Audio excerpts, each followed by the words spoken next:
계속해서 다니엘서를 살펴보고 있는 중에 있고요. 이제 이 책은 막바지를 향하여 가고 있는 중입니다. 지금까지 살펴본 다니엘서는 각 장마다 한 사건 또는 한 환상에 대한 내용을 다루었습니다. 그런데 이 마지막 환상에 관한 기록은 10장부터 12장까지 무려 3장에 걸쳐서 다루고 있습니다. 그 말은 지금부터 살펴볼 이 마지막 환상은 지금까지 나왔던 내용들보다 훨씬 더 중요하고 또 더 무게 있게 다뤄야 할 내용이라는 거겠죠.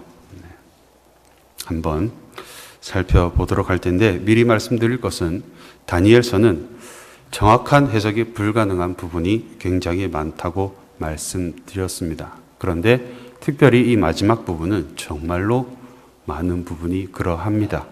그렇기 때문에 애매한 부분들 또는 추정해야 하는 그러한 부분들은 우리는 그대로 물음표로 남겨두고 확실한 부분들을 중점적으로 한번 살펴보도록 하겠습니다.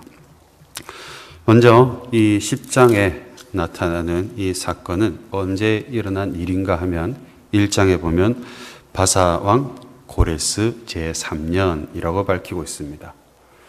BC 약 537년 또는 536년경에 일어난 일이라는 거죠. 그러면 이때는 이미 고레스 칙령이 발표된 이유라는 겁니다. 그럼에도 불구하고 여전히 다니엘은 바벨론의 포로로, 이제는 포로는 아니겠죠. 아무튼 여전히 본국으로 돌아가지 아니하고 바벨론에 남아 있는 것으로 보입니다. 그래서 학자들은 이때 다니엘의 나이가 80이 넘었기 때문에 민족 대이동을 하기에는 체력적으로 무리가 있어서 남았다라고 이야기하기도 하고요. 또는 자신이 예루살렘으로 돌아가 봐야 이스라엘을 위하여 할 수 있는 것이 크게 있지 않기 때문에 그보다는 바벨론에 남아서 자신에게 있는 그 지위를 이용하여 또는 인맥을 이용하여 이스라엘의 회복에 더 많은 그런 힘을 실어주기 위하여 남았다라고 하는데 두 이야기 다 틀린 말 같아 보이진 않습니다. 그러나 정확한 이유는 알 수 없습니다. 중요한 것은 다니엘은 여전히 바벨론에 남아있는 중이라는 거죠. 그리고 계속해서 보면 그때에 즉 BC 537년 또는 536년 이때쯤에 한 일이 일어났는데 그것은 큰 전쟁에 관한 것이라고 말씀하고 있습니다. 그렇다면 여기서 말하는 큰 전쟁은 어떠한 전쟁일까요? 역시나 알 수 없습니다. 일단 남겨두고 또 넘어가 보겠습니다. 그리고 2절 이하에 보면 그때에 즉 한 일이 일어났을 그때에 나 다니엘이 세 일의 동안을 슬퍼하며 세 일해가 차기까지 좋은 떡을 먹지 아니하며 고기와 포도주를 입에 대지 아니하며 또 기름을 바르지 아니하리라 말씀하고 있습니다. 즉 다니엘은 세 일해라는 기간 동안 1절에서 말한 그 한 일, 그 일로 인하여 슬퍼하며 또 모든 음식이 아니라 일부 음식을 끊는 즉 생명을 유지하기 위한 최소한의 음식과 물만을 섭취하는 그러한 부분적인 금식을 시행한 것이죠.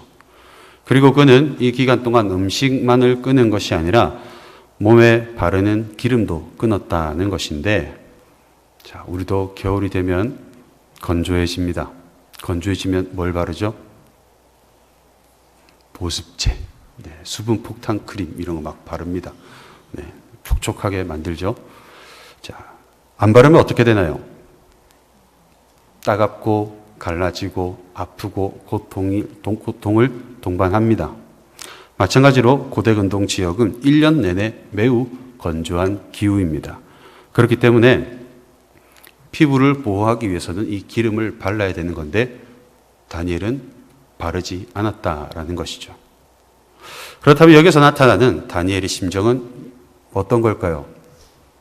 먼저 슬퍼하며 라고 말하고 있는데 이 단어는 사람, 특별히 친인척 가운데 누군가가 죽었을 때나 또는 민족적으로 큰 환란이 닥쳤을 때에 크게 한탄하며 우는 정도의 슬픔을 나타내는 단어인데, 다니엘은 1절에서 겪은 그 일로 인하여 그 정도로 슬퍼하며 한탄하며 기도한다는 것입니다. 또한 부분 금식이기는 하지만 금식과 기름을 끄는 것에서도 알 수 있듯이 그는 그 일로 인하여 모든 것을 하나님께 드리는 이 기도에 올인하고 있다고 봐도 과언이 아닌 것이죠. 즉 아주 낮아지고 또 처절하고 또 간절한 심정으로 하나님을 바라며 슬퍼하는 중에 기도하고 있는 것이라는 겁니다. 아무튼 그렇게 간절하게 세 일에, 즉 21일간 기도를 마치고 히데겔 강가에 섰습니다. 그리고 5절에 보면 그때에 눈을 들어 바라본 즉 한 사람이 나타났는데 그는 세마포 옷을 입었고 허리에는 우바스 순금띠를 띠었고, 6절에 보면 그의 몸은 황옥 같고 그의 얼굴은 번갯빛 같고 그의 눈은 횃불 같고 그의 팔과 발은 빛난 놋과 같고 그의 말소리는 무리의 소리와 같더라. 자, 다니엘에게 나타난 이 사람의 형상에 대한 설명을 봤을 때에 어떤 느낌이 드십니까? 일단 범상치 않아 보이는 건 분명합니다. 또한 그의 모습에 대한 설명을 봤을 때에 이 땅의 존재가 아닌 영적인 존재로 보이는 거죠. 자, 이 존재를 보자 어떻게 되었는가 하면 7절에 보면 다니엘과 함께 있던 사람들은 모두 다 떨며 두려워하며 도망하였거나 숨었습니다. 그리고 8절에 보면 다니엘 역시나 내 몸에 힘이 빠졌고 나의 아름다운 빛이 변하여 썩은 듯 하였고 나의 힘이 다 없어졌으나 9절에 보면 그의 음성을 들었을 때엔 얼굴을 땅에 대고 깊이 잠들었다. 간단하게 말하면 죽은 것 같이 되었다라는 말이죠.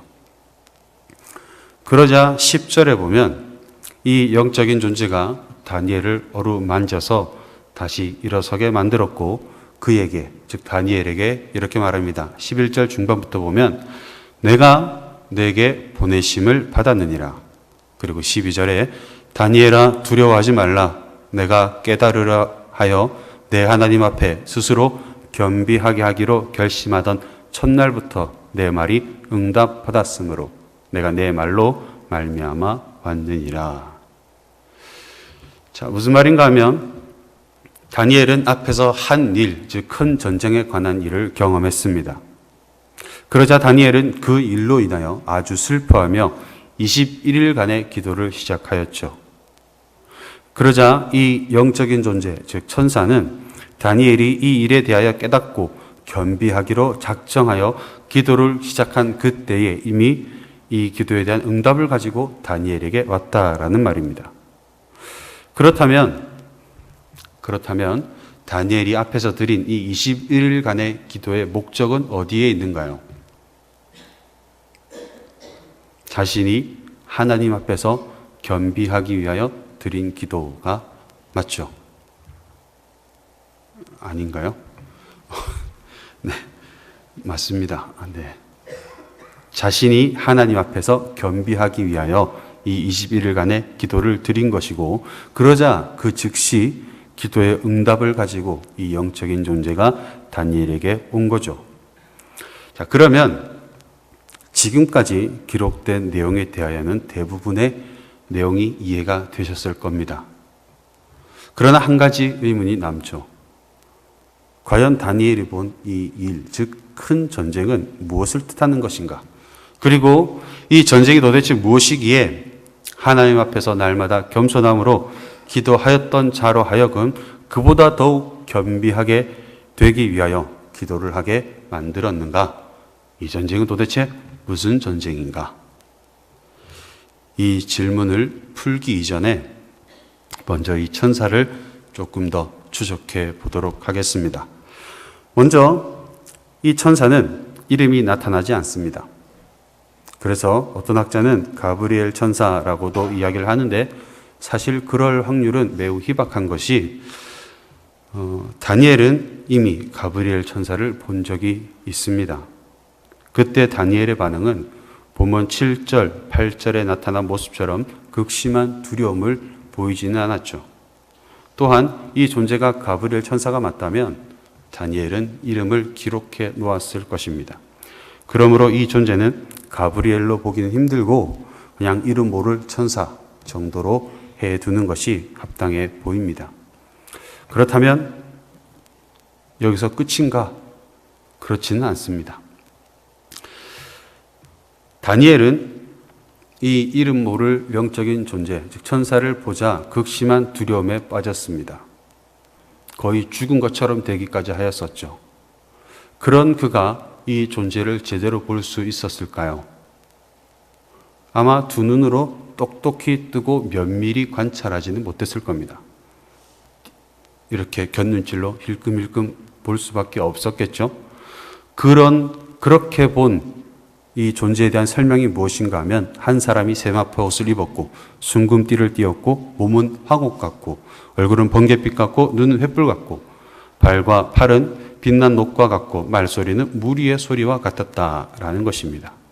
그렇다면 이거를 그대로 남겨두고 에스겔서 1장을 한번 보겠습니다.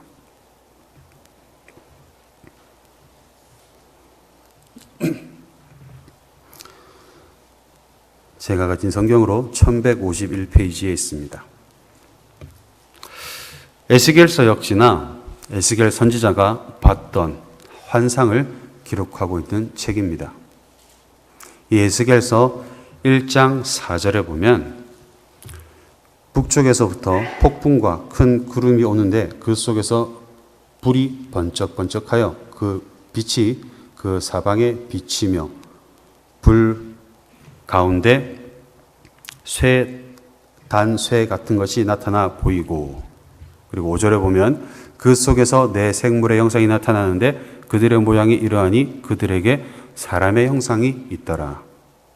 7절에 보면 그들의 다리는 고진 다리요 그들의 발바닥은 송아지 발바닥 같고 광낸 굴이 같이 빛나며, 13절에 보면 또 생물들의 모양은 타는 숯불과 횃불 모양 같은데 마지막에 보면 그 가운데서는 번개가 나며, 16절에 보면 그 바퀴의 모양과 그 구조는 황옥같이 보이는데, 자, 그러면 앞을 보시고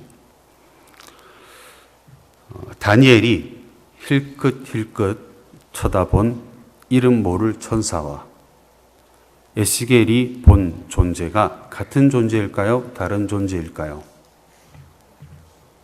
같은 존재로 보이죠? 많은 학자들, 대부분의 학자들이 같은 존재로 봅니다.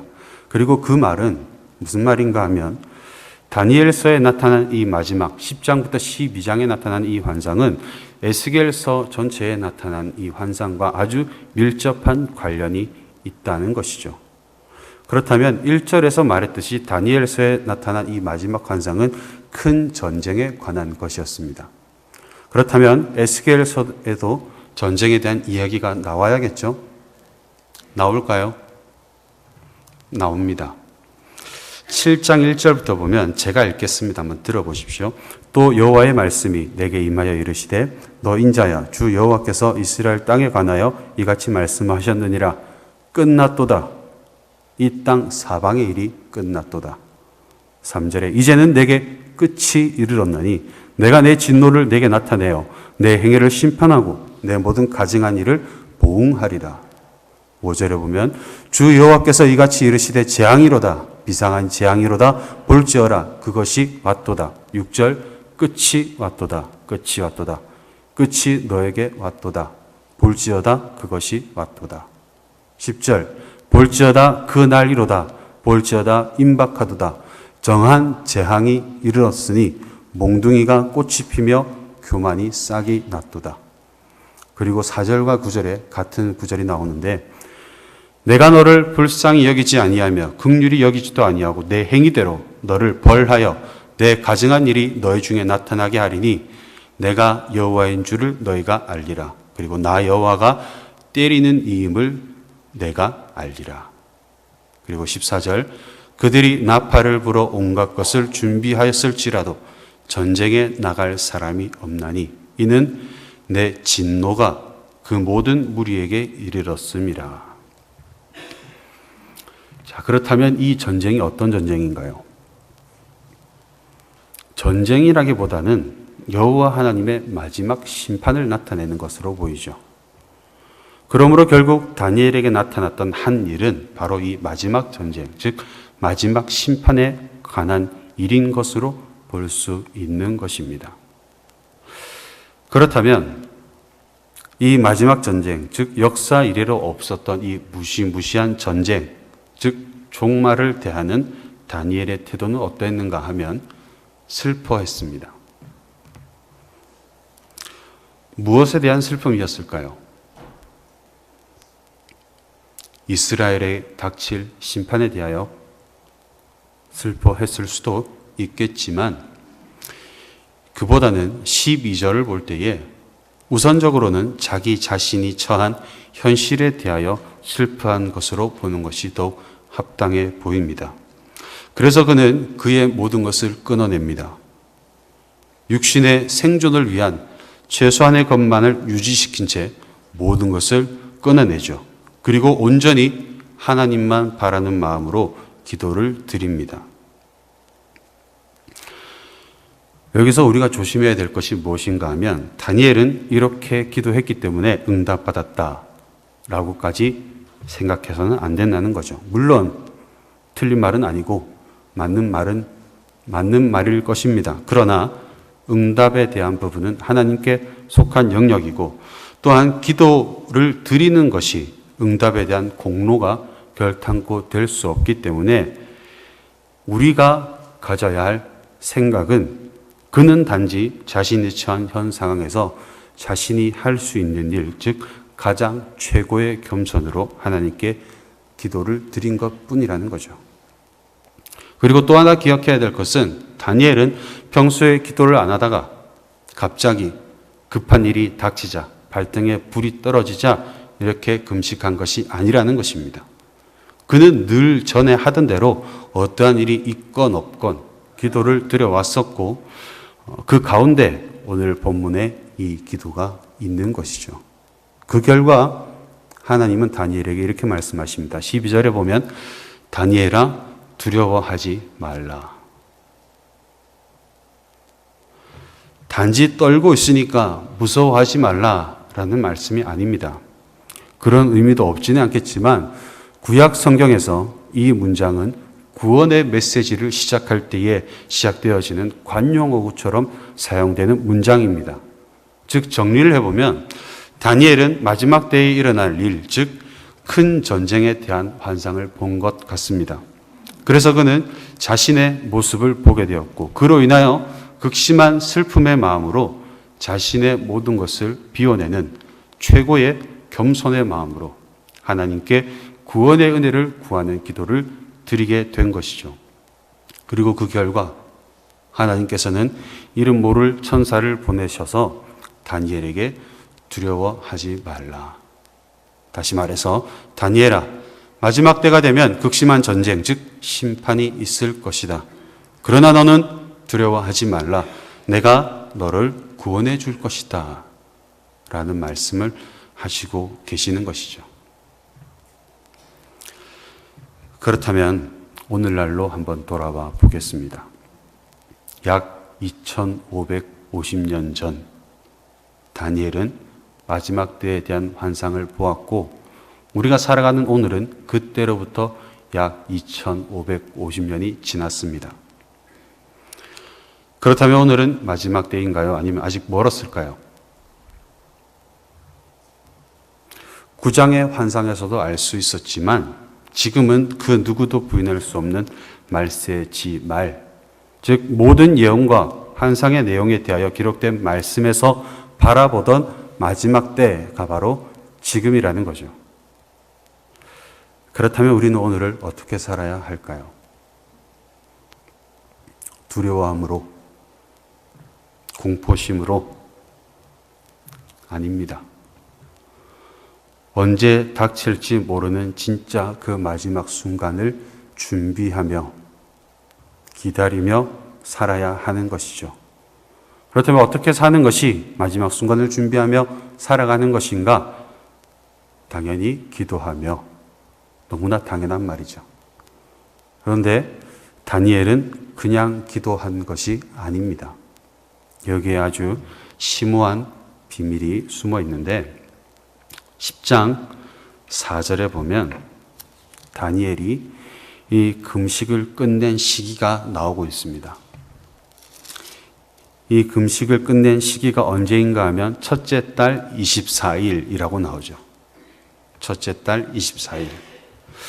그러면 다니엘은 이 첫째 달, 즉 유대력으로 니산월 3일부터 24일까지 21일 동안 슬퍼하며 금식을 한 것인데, 그런데 이 기간 중에 어떤 절기들이 있는가 하면 니산월 14일에는 6월절입니다. 그리고 그로부터 7일 동안, 즉 15일부터 22일까지는 무교절로 지킵니다. 그런데 유대인들이 이 절기를 왜 지키는가 하면 그들의 출애굽 사건을 기념하는 절기입니다. 그렇다면 유대인들은 이 절기에 기뻐할까요? 아니면 1년 슬퍼할까요? 당연히 기뻐하겠죠. 우리가 8월 15일 광복절에 슬퍼하지는 않지 않습니까? 당연히 기뻐합니다. 1년 중에 가장 기뻐하는 시기가 바로 이 시기입니다. 그렇기 때문에 이 시기에 그들은 금식하지 않습니다. 출애굽 사건을 떠올리며 기뻐하며 즐거워하는 것이죠. 그러나 다니엘은 그의 모든 동족들이 가장 기뻐하는 이 시기에 홀로 슬퍼하며 금식을 행한 것이죠. 무엇을 위하여? 마지막 때를 위하여. 이것이 마지막 때를 알고 준비하는 자와 모르는 자의 차이인 것입니다. 여러분들의 오늘 하루는 어떠하셨습니까? 우리가 살아가는 오늘은 성경에서 말하고 있는 마지막 때임에는 분명합니다. 이 점에는 그 누구도 이견을 달 수 없습니다. 그렇다면 우리의 삶은 조금은 달라져야 하지 않을까요? 몰랐다면 모르겠지만 성경에서 수도 없이 말하고 있으며 설령 그것조차 몰랐다 할지라도 적어도 오늘 듣지 않았습니까? 그렇다면 다니엘과 같이 이 마지막 때를 준비하며 그렇게 살아가시길 바랍니다. 물론 다니엘처럼 슬퍼하며 금식하는 것도 필요할 것입니다. 그러나 그것만이 아니라 19절에 보면 이렇게 말씀하고 있습니다. 큰 은총을 받은 사람이여 두려워하지 말라. 평안하라, 강건하라, 강건하라. 평안하고 강건하시되 마지막 때라는 사실을 잊지 말고 늘 이 때를 준비하는 마음으로 우리에게 주어진 삶을 최선을 다하여 주를 위하여 살아가시기를 주님의 이름으로 소원합니다.